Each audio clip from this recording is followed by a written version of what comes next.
Les gens pauvres montrent tout. Leur nouvelle voiture, leur nouveau téléphone, leur nouveau salaire, leurs projets, leurs rêves, leurs ambitions. Ils affichent leur vie sur les réseaux sociaux, ils racontent leurs affaires à qui veut entendre, ils étalent le peu qu'ils ont comme si c'était une vitrine de magasin. Et ils restent pauvres.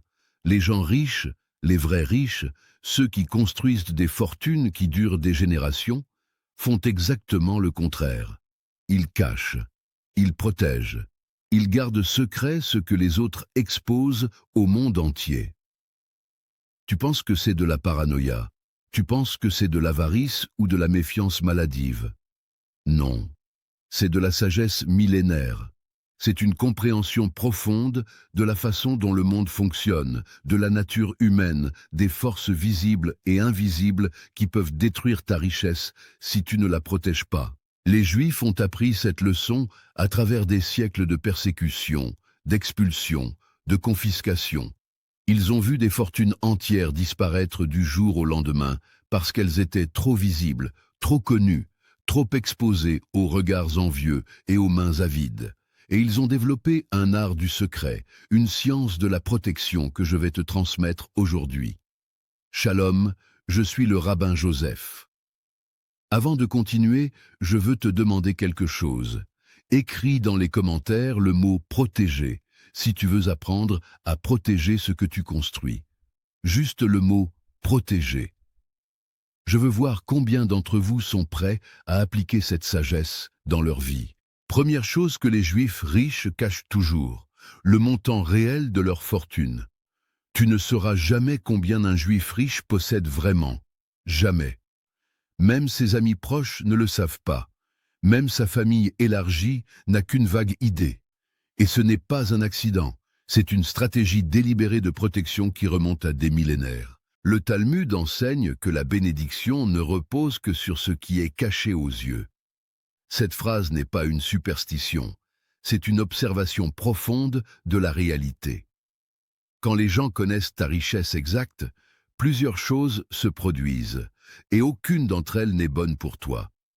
La jalousie s'installe dans le cœur de ceux qui ont moins, même s'ils sont tes amis, même s'ils sont ta famille. Les demandes d'argent commencent à arriver de partout. Des cousins éloignés, des anciens camarades d'école, des connaissances qui sortent de nulle part. Les arnaqueurs et les profiteurs te repèrent comme une cible. Et dans certaines périodes de l'histoire, les gouvernements et les foules hostiles savaient exactement chez qui aller pour confisquer, voler ou piller. Les Juifs riches que je connais vivent souvent de façon modeste comparée à ce qu'ils possèdent réellement.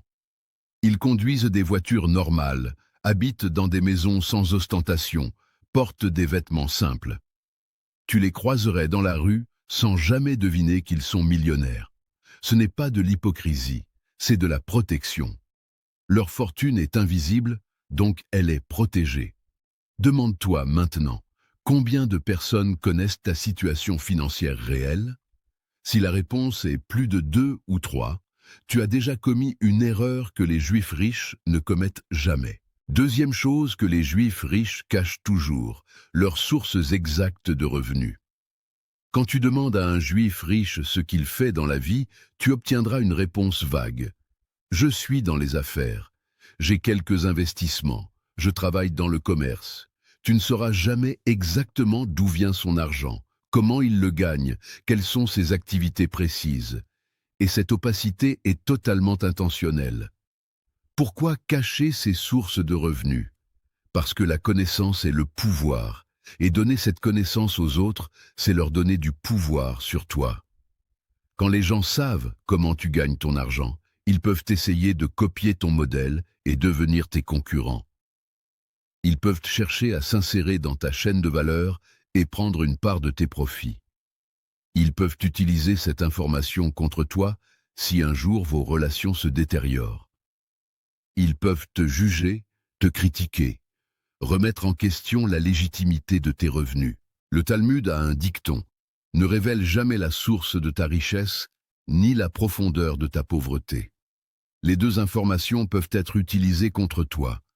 La source de ta richesse peut être attaquée, copiée ou tarie. La profondeur de ta pauvreté peut te faire perdre le respect et les opportunités. Le silence sur ces deux sujets est une armure que les Juifs riches portent en permanence. À partir de maintenant, quand quelqu'un te demande ce que tu fais ou comment tu gagnes ta vie, apprends à répondre de façon vague et polie sans jamais donner de détails précis. Troisième chose que les Juifs riches cachent toujours, leurs projets futurs. Tu te souviens de cette vidéo où je t'ai expliqué pourquoi révéler tes projets te condamne à l'échec. Les Juifs riches appliquent ce principe de façon encore plus stricte que tu ne l'imagines. Ils ne parlent jamais, absolument jamais, de ce qu'ils prévoient de faire avant de l'avoir fait. Un Juif riche qui prépare un investissement majeur n'en parle à personne, sauf aux personnes directement impliquées dans la transaction. Un Juif riche qui lance une nouvelle entreprise travaille en silence pendant des mois, parfois des années, avant de révéler quoi que ce soit. Un Juif riche qui planifie une acquisition, une expansion, un nouveau projet, garde tout secret jusqu'au moment où c'est accompli. Pourquoi cette obsession du secret sur les projets futurs? Parce qu'un projet non réalisé est vulnérable.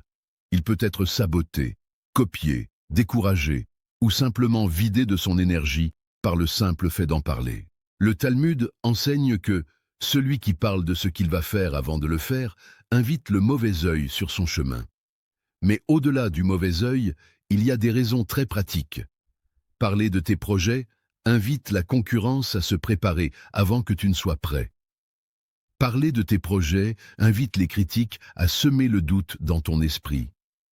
Parler de tes projets donne la satisfaction émotionnelle de l'accomplissement avant l'accomplissement réel, ce qui tue ta motivation. Les Juifs riches construisent en silence et surprennent le monde par leurs résultats, pas par leurs annonces. Quatrième chose que les Juifs riches cachent toujours, leur réseau de contacts précieux.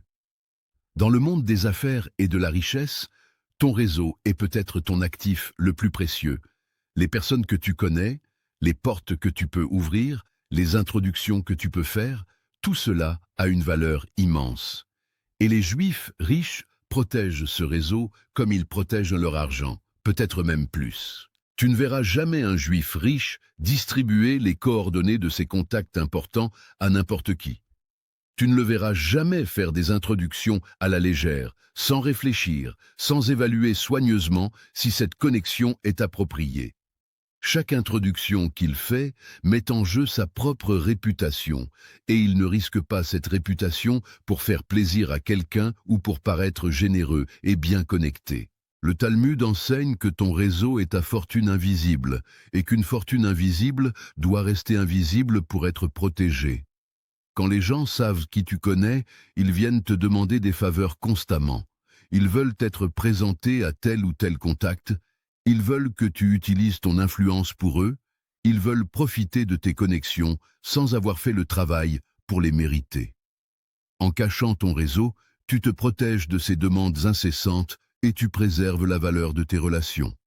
Tes contacts ne sont pas une ressource publique à distribuer, ils sont un trésor privé à protéger. Cinquième chose que les Juifs riches cachent toujours, leurs problèmes et difficultés financières. Tout le monde traverse des périodes difficiles. Même les plus riches connaissent des revers, des pertes, des moments où les choses ne vont pas comme prévu. Mais tu ne le sauras jamais en regardant un Juif riche traverser ces moments. Il continuera à se comporter exactement de la même façon, sans jamais montrer de signes de faiblesse ou de difficulté. Pourquoi cacher ses problèmes? Parce que dans le monde des affaires et de la richesse, la perception est souvent plus importante que la réalité. Les gens veulent faire affaire avec des gagnants, pas avec des perdants. Les banques prêtent à ceux qui semblent ne pas avoir besoin d'argent, pas à ceux qui semblent désespérés. Les partenaires et les investisseurs fuient au premier signe de faiblesse. Si tu montres que tu as des problèmes, tu crées une prophétie autoréalisatrice où tes problèmes s'aggravent parce que les gens perdent confiance en toi. Le Talmud enseigne que celui qui révèle sa faiblesse invite ses ennemis à attaquer. Même si tu n'as pas d'ennemis déclarés, montrer tes difficultés financières change la façon dont les gens te traitent. Ils deviennent méfiants, ils hésitent à s'engager avec toi. Ils commencent à douter de tout ce que tu leur as dit. Les Juifs riches maintiennent une façade de force même dans les moments difficiles, non pas par orgueil, mais par stratégie. Ils règlent leurs problèmes en privé, dans le silence, et le monde extérieur ne voit que leur succès. Sixième chose que les Juifs riches cachent toujours, leur stratégie d'investissement. Si tu demandes à un Juif riche où il investit son argent, comment il le fait fructifier, quelles sont ses stratégies financières, tu n'obtiendras rien de concret. Il te parlera en généralité. Il mentionnera peut-être la diversification ou la prudence, mais tu ne sauras jamais ce qu'il fait vraiment avec son argent. Ce secret est crucial pour plusieurs raisons. Premièrement, les bonnes stratégies d'investissement perdent de leur efficacité quand trop de gens les connaissent et les utilisent. Un Juif riche qui a trouvé une niche profitable, une opportunité méconnue, un avantage compétitif, ne va pas le révéler au monde et inviter la concurrence à venir réduire ses profits. Deuxièmement, partager ces stratégies t'expose à la critique et au jugement. Si tes investissements vont mal pendant une période, les gens qui connaissent ta stratégie vont te critiquer, te dire qu'ils t'avaient prévenu, semer le doute dans ton esprit. Troisièmement, tes stratégies révèlent indirectement le montant de ta fortune et la nature de tes activités, deux informations que tu veux garder secrètes. Le Talmud dit que celui qui révèle ses secrets à tout le monde n'a bientôt plus de secrets ni d'avantages. Tes stratégies financières sont ton avantage compétitif dans la course à la richesse. Les révéler, c'est donner ton avantage à tes concurrents. Garde-les pour toi, applique-les en silence et laisse les résultats parler d'eux-mêmes. Septième chose que les Juifs riches cachent toujours, et c'est peut-être la plus importante, leurs dispositions testamentaires et leurs plans de succession. Qui va hériter de quoi? Comment la fortune sera-t-elle répartie? Quelles sont les conditions attachées à l'héritage?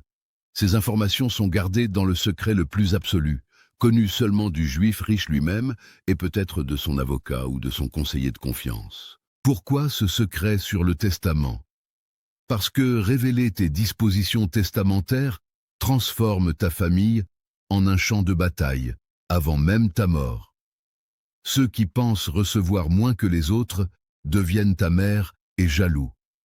Ceux qui pensent recevoir plus deviennent arrogants ou sont traités différemment.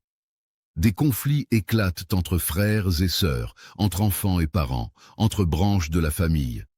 Des gens commencent à calculer, à manipuler, à se positionner pour obtenir plus. L'harmonie familiale est détruite par l'anticipation de l'héritage. Le Talmud enseigne que l'héritage est la dernière épreuve d'une famille et que cette épreuve doit être préparée avec sagesse. Les Juifs riches préparent leur succession méticuleusement mais silencieusement. Ils ne révèlent leurs dispositions qu'au moment approprié, souvent seulement après leur mort. Ils utilisent parfois des structures complexes, des trusts, des sociétés, pour protéger leur fortune et contrôler sa transmission, sans avoir à révéler les détails à quiconque. Le secret n'est pas de la méfiance envers leur famille, c'est de la protection de leur famille contre les conflits que la connaissance de l'héritage crée inévitablement.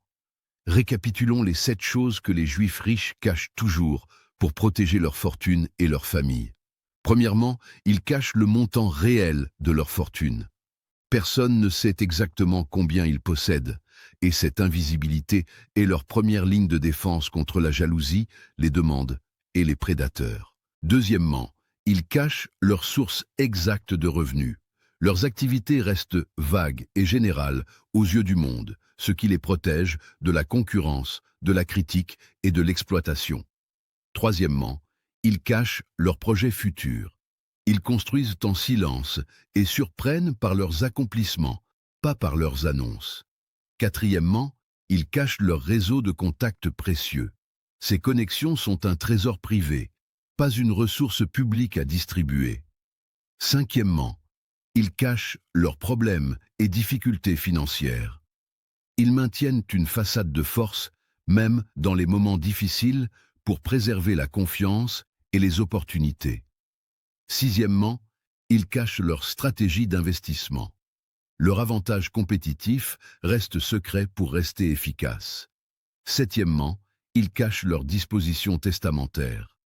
La succession est préparée dans le silence pour protéger l'harmonie familiale. Ces 7 secrets ne sont pas de la paranoïa ou de la méfiance maladive. C'est de la sagesse pure, testée et validée par des siècles d'expérience.